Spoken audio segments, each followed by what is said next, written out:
छत्रपती शिवाजी महाराजांच्या दोन पुत्रांच्या पासून दोन गाद्या महाराष्ट्रात आहेत. त्यापैकी त्यांचे पहिले पुत्र संभाजी महाराज आणि त्यांचे पुत्र शाहू महाराज यांच्यापासून पुढे चाललेली सातारची गादी, तर त्यांचे दुसरे पुत्र राजाराम महाराज आणि त्यांचे पुत्र दुसरे शिवाजी यांच्यापासून पुढे चाललेली कोल्हापूरची गादी. यापैकी सातारच्या गादीचा इतिहास आणि शिवाजी महाराज ते उदयनराजे भोसले अशी वंशावळ आपण या अगोदरच्या पहिल्या भागात बघितलेली आहे. तो व्हिडिओ आपण जरूर बघा. त्याची लिंक आम्ही डिस्क्रिप्शन बॉक्स मध्ये देतोय. आजच्या या व्हिडिओमध्ये आम्ही आपल्याला सांगणार आहोत की शिवाजी महाराजांच्या पासून सुरू झालेल्या आणि कोल्हापूरच्या युवराज संभाजीराजे यांच्यापर्यंत आलेल्या शिवाजी महाराजांच्या कोल्हापूरच्या राजगादीचा इतिहास. शिवाजी महाराजांचे पंजोबा बाबाजी भोसले यांच्यापासून शिवाजी महाराजांच्या पर्यंतचा इतिहास आम्ही पहिल्या भागात सांगितलाच आहे. ही वंशावळ पाहताना एक गोष्ट लक्षात ठेवली पाहिजे, ती म्हणजे शिवाजी महाराजांच्या पंजोबा बाबाजी भोसले आजोबा मालोजी भोसले यांच्यापासून भोसले कुटुंबाकडे औरंगाबाद, नगर, पुणे, नाशिक इथल्या काही गावांची पाटीलकी, कधी कधी देशमुखी, कधी कधी मोकाजदारी देखील होती. त्यामुळे बरेचसे भोसले कुटुंबीय या भागात स्थायिक झालेले आहेत. त्यापैकी महत्वाचे म्हणजे शिवाजी महाराजांचे आजोबा मालोजी भोसले यांचे बंधू विठोजी भोसले आणि त्यांचे वंशज नाशिक मधल्या सिन्नर जवळील वावी येथे स्थायिक झाले आहेत. त्याचबरोबर शहाजी राजांचे बंधू शरीफजी भोसले यांचे वंशज नगर मधल्या दौंड जवळील हिंगणी, देऊळगाव, पेडगाव, खानवट इत्यादी भागात वसले आहेत. तर शिवाजी महाराजांचे थोरले बंधू संभाजी महाराज यांचे वंशज करमाळा तालुक्यातील जिंती, इंदापूर तालुक्यातील कळस इत्यादी गावांमध्ये स्थायिक झालेले आहेत. 1680 साली छत्रपती शिवाजी महाराजांनी स्वराज्याचा निरोप घेतला. त्यानंतर त्यांचे पुत्र संभाजीराजे 1680 ते 1689 या काळात छत्रपती राहिले. 1689 मध्ये औरंगजेबाने संभाजीराजांची हत्या केल्यानंतर शिवाजी महाराजांचे दुसरे पुत्र राजाराम महाराज यांनी 1689 ते 1700 या काळात स्वराज्य सांभाळले. पण 1700 साली त्यांचे देखील अकाली निधन झाले. त्यानंतर संभाजीराजांचा पुत्र शाहू त्यावेळी मुघलांच्या कैदेत असल्यामुळे राजाराम महाराजांचा पुत्र दुसरा शिवाजी याला गादीवर बसून महाराणी ताराबाईंनी स्वराज्य सांभाळले. पण 1707 साली औरंगजेबाच्या मृत्यूनंतर शाहू महाराज मोगलाच्या कैदेतून सुटले आणि त्यांनी स्वराज्यावर हक्क सांगितला. हिंदू धर्मशास्त्राप्रमाणे राज्याचा अधिकार मोठ्या मुलाचा असतो, म्हणून तो संभाजीराजांचा होता आणि त्यांच्यानंतर त्यांच्या मुलाचा म्हणजे शाहू राजांचा होता असे शाहू राजांचे मत होते. पण संभाजी महाराजांच्या हत्येनंतर हे स्वराज्य गेली 17 वर्षे राजाराम महाराज आणि त्यांच्यानंतर महाराणी ताराबाईंनी सांभाळले असल्यामुळे ताराबाईंना स्वराज्यावर आपलाच हक्क आहे असे वाटत होते. अखेर या दोघांच्या मध्ये खेड कडूस जवळ एक लढाई झाली, ज्यामध्ये शाहू महाराजांचा विजय झाला आणि ताराराणी यांना कोल्हापूर पर्यंत माघार घ्यावी लागली. शाहू महाराजांनी साताऱ्यामध्ये राज्याभिषेक करून घेतला आणि ते राजे झाले. त्याचवेळी महाराणी ताराबाईंनी आपल्या मुलासाठी नवीन राज्य निर्माण केले आणि कोल्हापूरला आपली राजधानी बनवली.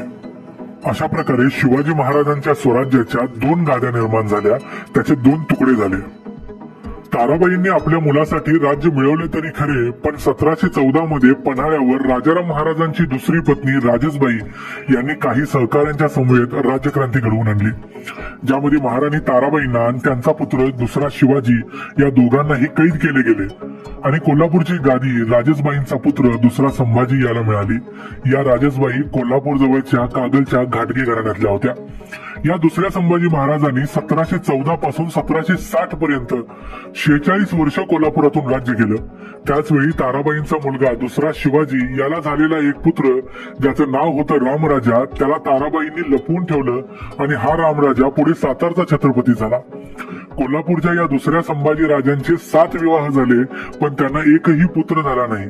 त्यामुळे त्यांच्या मृत्यूनंतर शिवाजी महाराजांचे चुलते शहाजी राजांचे बंधू असणाऱ्या शरीफजी भोसले यांच्या घराण्यातला एक वारस मानकोजी भोसले यांना संभाजी राजांची पत्नी जिजाबाई यांनी दत्तक घेतले आणि हे मानकोजी भोसले शिवाजी हे नाव धारण करून कोल्हापूरचे पुढचे छत्रपती झाले. त्यांनी 1762 पासून 1813 पर्यंत 51 वर्षे राज्य केलं. त्यानंतर त्यांचे पुत्र दुसरे संभाजी महाराज गादीवर आले. त्यांनी 1813 ते 1821 पर्यंत राज्य केले. पण 1821 मध्ये मोहित्यांनी संभाजी महाराजांचा खून केला. त्यामुळे त्यांचे दुसरे बंधू शहाजी हे पुढचे छत्रपती झाले. या शहाजी महाराजांनी 1821 ते 1838 अशी 17 वर्षे राज्य केले. एव्हाना या वेळेपर्यंत इंग्रजांनी कोल्हापूर संस्थानचा जवळजवळ ताबा घेतलेलाच होता. 1838 साली त्यांच्या मृत्यूनंतर त्यांचा पुत्र तिसरा शिवाजी यांनी राज्यकारभार सांभाळला. याच तिसऱ्या शिवाजींच्या काळात 1857 मध्ये कोल्हापुरात बंड माजले. त्यांना पुत्र नसल्यामुळे 1866 साली पाटणकरांच्याकडील राजाराम नावाच्या मुलाला दत्तक घेतले गेले. हे राजाराम महाराज पुढचे कोल्हापूरचे छत्रपती झाले. पण 1870 साली 4च वर्षात इटली मधल्या फ्लॉरेन्स या शहरात त्यांचे अचानक निधन झाले.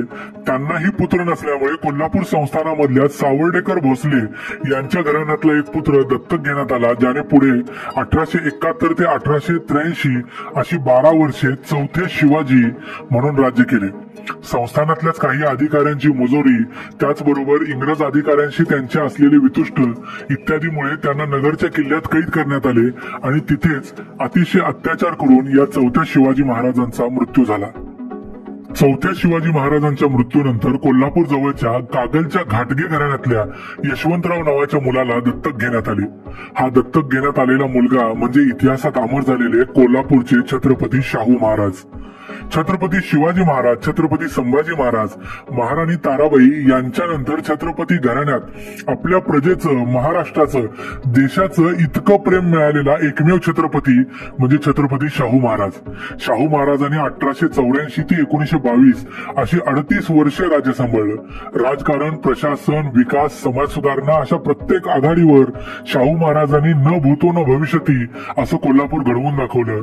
त्यांना 2 पुत्र होते, एक प्रिन्स शिवाजी आणि दुसरे प्रिन्स राजाराम. पैकी प्रिन्स शिवाजी यांचे कमी वयातच अकस्मात निधन झाले. त्यामुळे शाहू महाराजांच्या नंतर प्रिन्स राजाराम यांनी 1922 ते 1940 पर्यंत छत्रपती म्हणून राज्य केलं. राजाराम महाराज निपुत्रिक वारल्यानंतर पुन्हा एकदा शरीफजी भोसले यांच्या चावरे शाखेतल्या प्रतापसिंह नावाच्या मुलाला दत्तक घेतले गेले. पण हे छत्रपती अल्पायुषी ठरले आणि अगदी 6-7 वर्षाच्या वयात 1946 साली त्यांचे निधन झाले. त्यानंतर 1947 साली मध्य प्रदेश मधल्या देवास इथल्या महाराजा विक्रमसिंह पवार यांना कोल्हापूरचे छत्रपती म्हणून दत्तक घेण्यात आलं. यांच्याच काळात भारत स्वतंत्र झाला आणि 1949 मध्ये कोल्हापूर संस्थान भारतात विलीन करण्यात आले. या छत्रपतींचे एक वैशिष्ट्य म्हणजे विक्रमसिंह अर्थात शहाजी महाराजांनी दुसऱ्या महायुद्धात भाग घेतला होता. त्यांनी 1983 पर्यंत कोल्हापूरवर राज्य केले. हे विक्रमसिंह अर्थात शहाजी महाराज हे पवार घराण्यातील असले तरी कोल्हापूरच्या शाहू महाराजांच्या राधाबाई नावाच्या मुलीचे पुत्र म्हणजे शाहू महाराजांचे नातू होते. या विक्रमसिंह म्हणजे शहाजी महाराजांना कुणीही पुत्र नसल्यामुळे नागपूरच्या भोसले घराण्यातल्या दिलीपसिंह यांना दत्तक घेण्यात आले. हे दिलीपसिंह म्हणजेच विक्रमसिंह महाराजांचे नातू आहेत. हे दिलीपसिंह म्हणजेच आत्ताचे कोल्हापूरचे छत्रपती शाहू महाराज. या शाहू महाराजांनी 1983 साली छत्रपती पद स्वीकारले. आज त्यांचे 2 पुत्र युवराज संभाजीराजे आणि युवराज मालोजीराजे हे राजकारणात सक्रिय आहेत. युवराज संभाजीराजे हे शिवाजी महाराज आणि छत्रपती शाहू महाराज यांचा वारसा आज सांभाळत आहेत. हा आहे छत्रपती शिवाजी महाराजांच्या पासून आजपर्यंत युवराज संभाजीराजांच्या पर्यंतचा कोल्हापूरच्या राजगादीचा इतिहास. याच्यामध्ये जरी दत्तक विधान झाले असले तरी सातारा किंवा कोल्हापूर दोन्हीही बाजूंना मुलांच्या ऐवजी मुलींच्या बाजूने ब्लड लाईनचे सातत्य ठेवण्याचा प्रयत्न केला गेलेला आहे. बरेचसे दत्तक हे भोसले कुळातलेच आहेत आणि जरी नसतील तरी भोसले घराण्यातल्या मुली ज्या घरात लग्न होऊन गेल्या त्याच घराण्यातल्या मुलांना दत्तक म्हणून घेण्यात आलेला आहे. हा होता कोल्हापूरच्या राजगादीचा इतिहास. हा व्हिडिओ जर तुम्हाला आवडला असेल तर या व्हिडिओवर एक कमेंट जरूर करून आम्हाला सांगा. या व्हिडिओला लाईक